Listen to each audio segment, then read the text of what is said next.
репликите со Стаменковска пред одмор и одиме на одмор. Добро, со Стаменковска ќе одиме на пауза, одмор.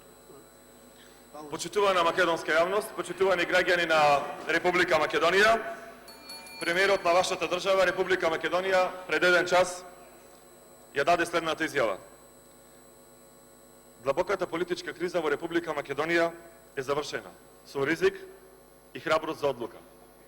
Знам дека сите во вас во тој момент помисливте дека тој ризик и таа храброст значеше понижување и уништување на се што е македонско. Не го зборувам ова на памет, да добиваме политички поени.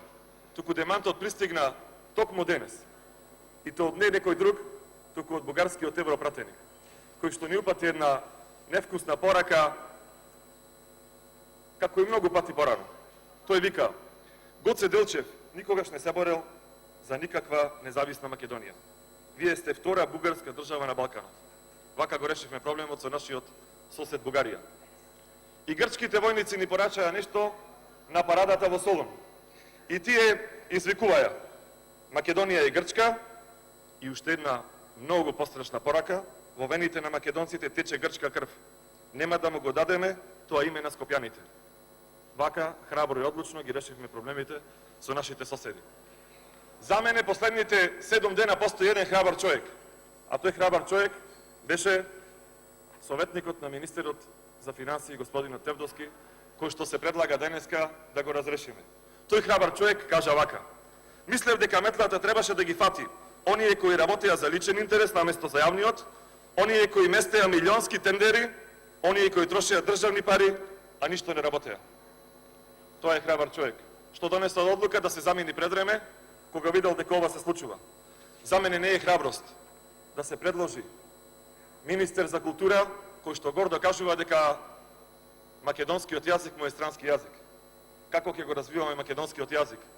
Која храброст е да предложиш министер кој што не го признава јазикот македонски? За него тој јазик бил странски. За мене тоа е неприфатливо. Верувајте, не е храброст. Да не зборуваме за блескави извештаи. Статистиката покажува: 2011 е добијан најблескавиот извештај. Но тоа е веќе минато. За мене е многу побитно некој храбар човек да се најде и да го реши проблемот со Еврокомпозит. Луѓето идат со штаторите пред влада, немаат да јадат.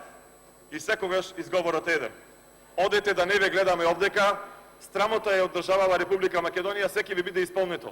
Инвеститорот само што не дошол, а никој не го кажува името на инвеститорот. Храброст е да се соочиме со овие проблеми, храброст е да го повикаме овдека или да го повикате Бранимир и да кажи кој тоа местел милионски тендери во македонската влада. Ви благодарам.